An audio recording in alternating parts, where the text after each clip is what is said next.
Olá, aluno, olá, aluna. Espero que você esteja bem para acompanhar esta aula. Estamos na de número 9 e vamos falar sobre linguagem corporal e expressão oral. É claro que a gente já falou bastante sobre linguagem corporal e oral, né? Pois é disso que compõe a comunicação. Aliás, é disso que também compõe a comunicação, né? Então, o que você vai encontrar nesta aula? Vai encontrar dicas preciosas para a sua prática diária nas várias situações de comunicação do cotidiano. É para treinar mesmo, tá? É tudo que você absorver aqui vai contribuir para você ter uma para um melhor relacionamento em geral e desempenhar suas atividades com eficácia, sempre com esse foco. A comunicação vai te ajudar a desempenhar as suas atividades profissionais, seja em qual ramo for, tá? Você já deve ter ouvido falar que o corpo dá sinais de quem você é, né? O corpo fala, a gente costuma ouvir por aí. E realmente é isso. Ele mostra como você é e como você está em um certo momento. Então, por exemplo, esfregar as mãos, né? Cruzar os braços, se você senta mais inclinado para frente, tudo isso indica alguma intenção, né? Algum momento ali que você está querendo passar inconscientemente até uma mensagem, tá? Eu falo dos braços cruzados, que é algo muito simbólico. Você entra numa loja e se o vendedor tiver de braço cruzado, parece que é uma posição ou de enfrentamento ou de repulsa. Uma pessoa de braço cruzado num atendimento, ela está se fechando para uma negociação, está se fechando para a comunicação em si. Então, no ambiente profissional, a linguagem corporal é muito valorizada. Sabe aquele professor que a gente diz assim, nossa, ele sabe muito do assunto, mas ele não sabe passar. É basicamente isso, né? O conteúdo está ali, mas ele não tem a prática de dar mais do que ele poderia naquele momento, né? Então, vejam aí no tópico 9.1 que a gente tem alguns comportamentos geralmente aceitos como um sinal do que a pessoa está pensando ou sentindo e que pode te ajudar a entender um cliente, entender um aluno, entender um patrão, né? E por aí vai. Isso tudo, tudo é baseado em estudos, né? Não é achismo. A gente pode perceber muitas dessas coisas no dia a dia, mas há, como você pode ver aí, os estudiosos que tratam deste assunto de uma forma científica, tá? Então, por exemplo, é mais fácil identificar no dia a dia quando uma pessoa está nervosa, está limpando a garganta, gaguejando, está mordendo os lábios, né? Do que quando a pessoa está em dúvida de alguma coisa. E que ela mostra, nesse caso de dúvida, né? Mostra sinais como coçar o nariz, né? Coçar os olhos, franzir o senho, né? Senho é testa, está escrito senho aí no material, mas é a testa. Então, fazer aquela cara de dúvida é mais fácil saber que ela está nervosa do que se ela está em dúvida de levar um produto, por exemplo, tá? Mas, queridos e queridas, não quer dizer que toda vez que alguém coçar o nariz numa negociação, numa aula, ela está duvidando de você. Mas dentro do contexto de uma negociação, dentro de um contexto comercial, profissional, de uma venda, isso pode te ajudar a reverter a situação na hora e falar a coisa certa. Se você percebe aquele incômodo por meio de certos gestos, você vai já se adiantar em tentar resolver a situação, tirar a dúvida da pessoa, acalmá-la, etc. Então, quanto à expressão oral, pense que existem dois tipos, tá? A situação de intercâmbio e a situação de não intercâmbio. Intercâmbio primeiro significa o quê, gente? Troca, tá? Intercâmbio é troca.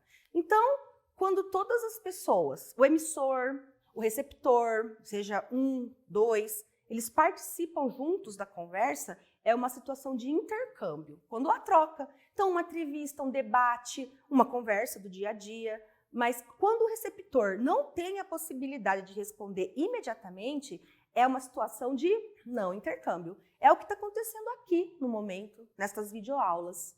Então, dentro da situação de intercâmbio, existe uma técnica, uma prática bastante utilizada quando um grupo precisa chegar a uma conclusão sobre um assunto ou levantar soluções para um problema, tá? Que é o brainstorming. Em alguns lugares está brainstorm, outros brainstorming, mas é um termo que vem do inglês e que quer dizer algo como tempestade mental ou tempestade de ideias. E tempestade porque tem a ver justamente com uma produção intensa e rápida de sugestões dentro de um grupo pequeno. Também não dá para fazer um brainstorming numa palestra com 100 pessoas, tá? É justamente com grupos menores que o brainstorming funciona. Mas como que é?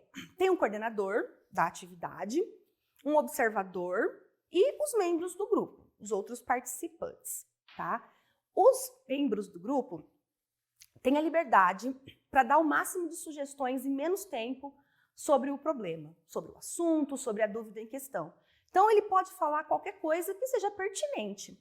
Ele não vai ter tempo de ficar refletindo se o que ele falou é besteira, se o que ele falou é válido. Vale o que ele disse, tá?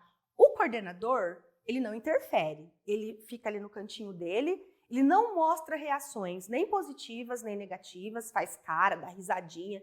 Isso é proibido. Julgamento é proibido na atividade de brainstorming. Mas ele pode ajudar os participantes a se explicarem melhor, né? Reformular uma ideia, e aí entra a capacidade de analisar se a pessoa fala bem, se a pessoa tem um vocabulário bacana, se ela se comporta de uma forma adequada sem brigar, porque, gente, brainstorming pode virar briga, pode virar discussão, porque um quer falar mais que o outro. Não, todos têm a sua vez de falar, mas respeitando o outro, você pode falar o que quiser. Já o observador, como o nome diz, fica em silêncio, anotando ali as ideias mais criativas. Pega um papel, pega uma planilha e ele vai anotando tudo que ele ouvir. As que são mais viáveis, dá para separar assim.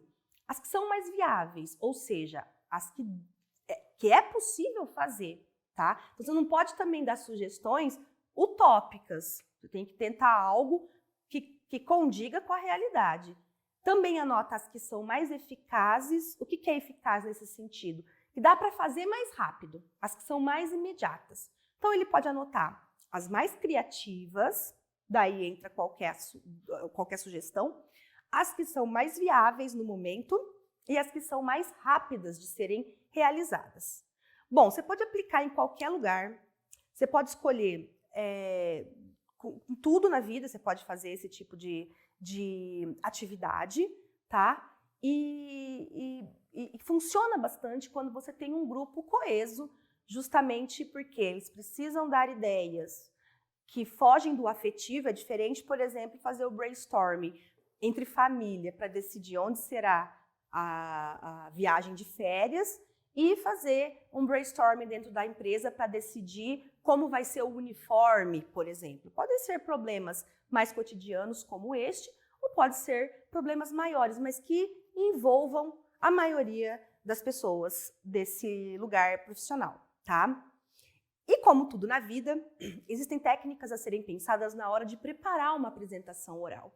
Então, você vê lá no tópico 9.2.2, perceba que tem alguns pontos ali que nós já vimos na aula passada, é um complemento, na parte de falar em público, como, por exemplo, estudar o assunto de antemão, que é importantíssimo, conhecer os recursos físicos que a gente vai ter à disposição para saber se vai usar o data show, se vai usar uma lousa. E, no entanto, eu gostaria de chamar a atenção para essa técnica do não mas, tá?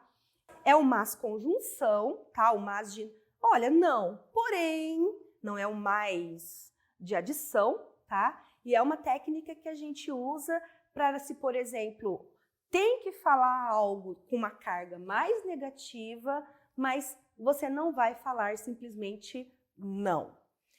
Então, é um truque para quando você precisa dar uma resposta negativa a alguém. Pense assim. Pense numa situação sua do dia a dia ou algo um pouco maior. É uma estratégia famosa, tá? Para quem mexe com vendas, por exemplo, que você não pode mentir para o cliente, mas você também não pode ser ético, você não pode falar que não tem um produto quando não tem. É muito comum você ter, peraí, que tem sim. O vendedor some e volta com outro produto. Há uma frustração da parte do cliente. Parece que o vendedor não foi ético porque ele já sabia que não tinha o produto, está querendo enrolar, entre aspas, o cliente, né? Mas e depois chega com outro produto. Ou, sei lá, promete um prazo de entrega, muito comum isso, né? Não, segunda-feira vai estar na tua casa e não vai chegar segunda-feira. Isso, obviamente, gente, o vendedor já sabendo de antemão. A gente pensando como essa parte de que faz o negócio, de que vende o negócio, também é antiético, tá? Mas a gente precisa também segurar o cliente, precisa fechar a venda. Então, você diz, olha, nós não temos da cor que você pediu, mas tem uma cor parecida, você quer dar uma olhada? Olha só, já prendeu a pessoa, ela não vai sair da loja, ela não vai ficar frustrada, você vai dar uma opção para ela, você falou a verdade e segurou essa pessoa. Olha, bom, eu não tenho certeza se o sofá é desse tecido, tá? Mas eu vou verificar e te falo. Então, esse de verificar também passa o quê? Uma credibilidade de que aquele negócio está sendo feito dentro de todos os padrões éticos, né? Não soa muito mais profissional do que mentir, que o sofá é sim de um tecido, ou simplesmente falar, não, não temos. É comum isso, comum não, né? Eu acho que hoje as técnicas de vendas estão bem avançadas, nós temos ótimos profissionais, tanto jovens quanto mais experientes na área, mas ainda acontece de você encontrar um vendedor que fala, não, não temos, e fecha a boca, tá? A pessoa vai fazer o quê? Brigar de sair da loja. Então, pense nessa técnica do não, mas, e isso serve para qualquer situação, né? No dia a dia, para falar com o filho, para falar com o esposo, com a esposa, etc. E tem um tópico aí também falando de quando dá branco, quando a gente esquece do que tem que falar na hora em público. Gente, isso acontece, acontece. Nós somos seres humanos passíveis de erro, no dia a dia que a gente tá com bastante coisa para fazer, resolver, a cabeça fica cheia, tem uma hora que começa a falhar mesmo, mas tem uma técnica também que é tentar repetir a última frase, ou que você falou, ou que você ouviu, as últimas palavras que você falou ou que você ouviu. É como se sua cabeça tivesse um tempo para entrar no ritmo da conversa, e aí você pode lembrar daquilo que você falou, né? Então a pessoa fala assim, então, e você viu lá os números que eu te pedi? Sim, os números que eu te pedi tem a ver com a tabela de número tal que a gente vai ver agora. Entendeu? Então ele dá segundos ou microsegundos, mas é comprovado que a cabeça tem um tempo para voltar na conversa e a chance de você lembrar é muito maior, tá? Então vamos fechar esta aula com uma consideração sobre por que a gente tem medo de falar em público. Claro que tem gente que tem pavor mesmo, tem pessoas que têm fobia, que precisa de ajuda médica, elas percebem isso, né, quando a gente falou da questão do autoconhecimento, da autocrítica, você nota naquele momento que é algo que realmente te faz mal, realmente te faz sofrer, e não só aquele frio na barriga. Então tem gente que precisa ser diagnosticada e tratada como fobia, mas no geral as pessoas têm medo só. Por quê? Elas têm receio de serem julgadas, né? Nós temos receio de sermos julgados por estar falando alguma bobeira, por errar, por gaguejar, etc.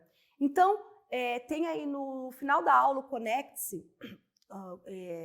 Eu já adianto que a resposta básica para a pergunta porque muita gente não se sente à vontade de se apresentar em público, é porque tem medo de passar vergonha. Basicamente é isso. Reflita sobre isso, né? Mas vergonha do quê que você tem medo?